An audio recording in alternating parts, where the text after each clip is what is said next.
Kauf, ustedes saben, fue vicepresidente de la Nación, entre otros cargos públicos. Sigue el tema de la geopolítica, de la política internacional, y tiene una mirada sobre el caso Jones Walla. Escribió una columna que dice: Walla es un hombre peligroso. Carlos, buenas tardes.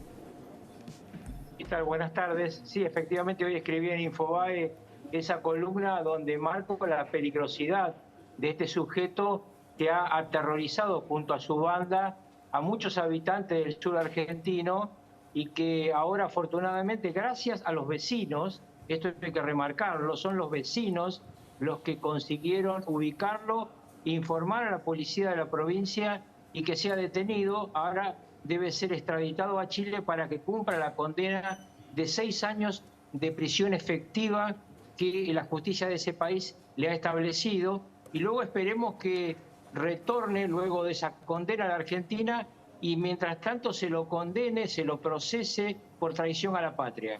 Ahora, Aníbal Fernández dijo que en realidad fue un trabajo de investigación que hizo Gendarmería y las fuerzas federales, no que lo entregaron los vecinos. ¿Cuál es la verdad, Rucauf?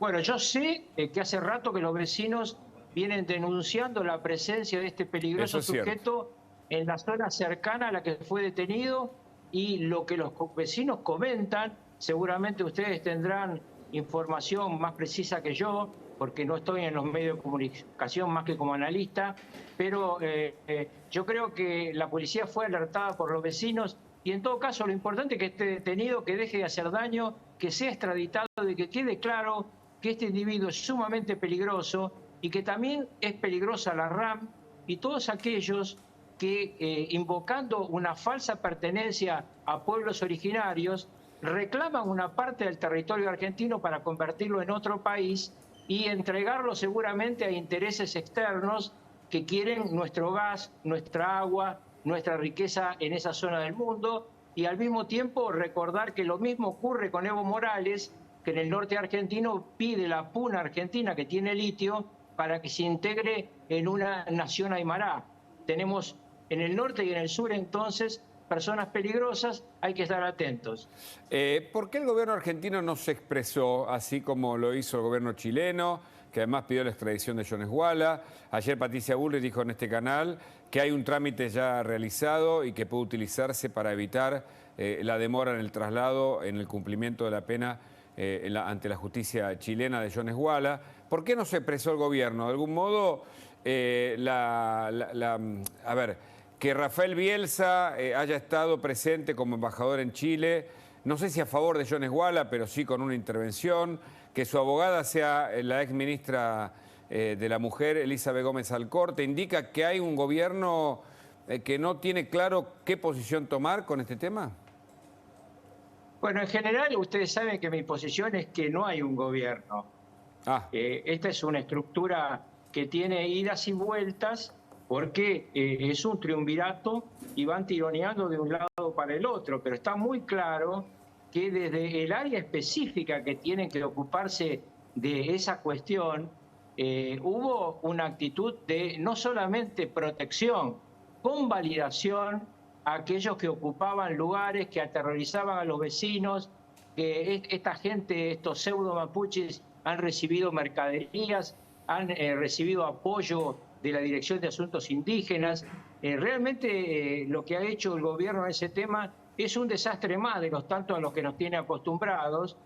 Y bueno, ahora esperemos que no se les escape y que llegue a Chile, cumpla la condena y luego sea también condenado en la Argentina, porque es muy importante decirle a los argentinos que ese hombre y otros cómplices de él tratan de sacar una parte fundamental del territorio argentino y convertirlo en una república Gualmapu, como hizo, por ejemplo, Putin con Donetsk y Lugansk, que primero logró inventar esas repúblicas en el borde entre Rusia y Ucrania y luego invadió Ucrania, bueno, pronto va a ser un año, con esa excusa. y la conexión de algunos pobladores que dicen ser mapuches, defendidos por abogados como Soares, Pernía y otros vinculados con Montoneros, usted que conoce bien también la historia reciente argentina, ¿qué hay para decir? Bueno, esto es parte, yo creo, de un inmenso negocio. Ah, Acá no hay un problema de defensa de pueblos originarios, porque como todos sabemos, pueblos originarios en la Argentina hay muchos, y yo no he visto la misma preocupación por los que viven en Formosa, que tienen problemas con el agua, inclusive le han tapado en algún momento pozos de agua, con los que viven en el Chaco, en Misiones. Es decir, en muchos lugares de nuestra Argentina hay pueblos originarios de los que nadie se preocupa, se preocupan justo de lo que están al lado de la mayor reserva de shale gas y además en el norte de la mayor reserva de litio. Esto para mí no tiene que ver con la ideología, sino con grupos de interés. Hoy yo escuché que Grabois hablaba de los intereses externos que están atrás del tema del lago escondido. Bueno, yo quisiera saber cuáles son los intereses externos que están atrás de esta idea de sacarle a la Argentina un pedazo de su territorio tan importante. Igual no quiero que nos saquen ni un milímetro del territorio, pero en este caso un territorio tan importante, y convertirlo en un país distinto, quién sabe, impulsado por quiénes. Estamos en situaciones que todos tenemos que mirar. Ahora hemos visto en Chaco, por ejemplo, el accionar del primer comando capital del narcotráfico de Brasil, robando avionetas, transfiriendo armas. Hay un contacto ya con la estructura de Paraguay, donde hubo mucho movimiento de armas hacia el primer comando capital. Y yo recuerdo que hay todavía un avión estacionado en Ezeiza que antes se detuvo en una ciudad clave de Paraguay y nunca nadie supo qué descendió ahí. El avión de Entrasur que trajo a los tripulantes iraníes, que estuvo allí en la Ciudad del Este y que fue sospechado de su vinculación con Hezbollah.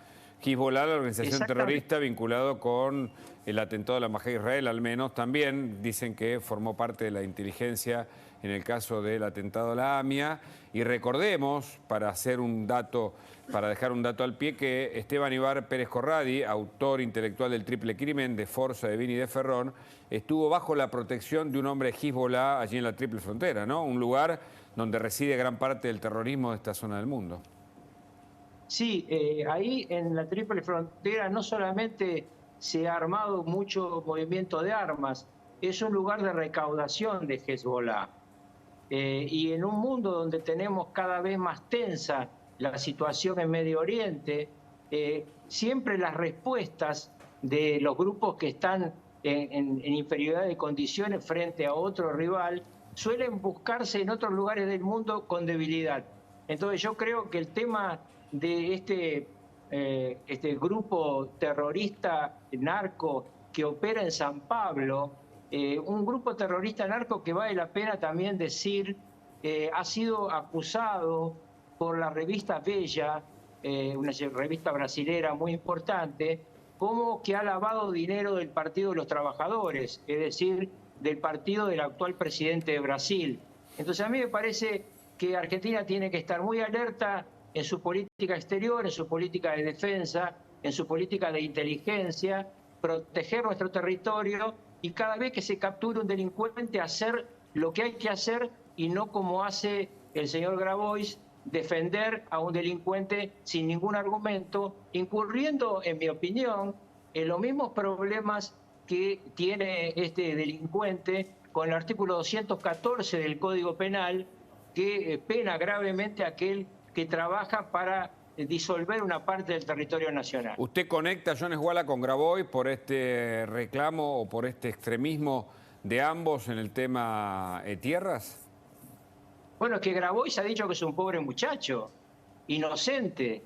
La verdad que vaya y le explique a la gente del sur argentino que le incendiaron la casa, que los golpearon, que los chantajearon, que los han tratado de sacar de su domicilio real con documentación falsa, que este es un pobre muchacho. Que le explique a la gente del Chubut, que en su momento quería que se los juzgara ahí. Hay muchos lugares de la Argentina donde Jonas Walla y esta RAM que él inventó ha hecho un daño gravísimo, y no creo que a un hombre como Grabois esto se le puede escapar, porque no es una persona que ignora la realidad. Entonces, cuando alguien que no ignora la realidad protege a un terrorista peligroso como Jonas Walla, se pone muy cerca de ser cómplice de lo que este hombre hace y de lo que le plantea a nuestra patria. Yo quiero recordar que Jonas Wallace no reconoce el Estado argentino, no reconoce ni el himno ni la bandera, y ni siquiera reconoce la Constitución Nacional en la que trata de fundar el reclamo como pueblo originario. Sí, además aclarando que los mapuches no son un pueblo originario de la Argentina, son un pueblo que vino de Chile. Claro, Pero claro. en este caso, más allá de mi respeto a los verdaderos habitantes originarios de la Argentina, lo que digo es que suena a raro Claro. que donde hay riquezas haya reclamos y a los pobres descendientes de pueblos originarios en Formosa o en Chaco nadie los proteja. Veremos si finalmente se lo extradita Jones Wallace o es respaldado o en todo caso defendido aquí en la Argentina por algunos sectores. Mientras, como respuesta final, le pido síntesis agradeciéndole el contacto, Carlos. Mientras el Gobierno Nacional, a través del INAI, el Instituto Indígena, le piensa donar miles de hectáreas a grupos mapuches en Mendoza. Bueno, eso es otra barbaridad. En primer lugar, hacer algo en un territorio provincial sin consulta al gobierno de la provincia viola claramente el principio de nuestra Constitución Nacional del Federalismo. Se viola en muchas cosas, pero en este caso es gravísimo y yo creo que tiene toda la razón el señor gobernador de la provincia en protestar y esperemos que oportunamente la Corte Suprema de Justicia, que tiene que ser tribunal originario entre esta disputa entre el gobierno de Mendoza y el gobierno nacional, falle a favor del gobierno de Mendoza y las propiedades de esas tierras vuelvan a quienes son sus legítimos dueños. Yo no digo que no se proteja a los pueblos originarios. Sí, pero... Esto está claro en la Constitución Nacional, pero tiene que sancionarse una ley que aún no se ha sancionado para ver qué tierras le dan y en qué lugares. No pueden ellos elegir la tierra, no puede el gobierno nacional quedarse con tierra de la provincia o con tierras privadas para dárselo a un reclamo determinado. Eso viola claramente nuestra Carta Magna. Carlos Rucauf, muchas gracias por el contacto. Al contrario, hasta siempre.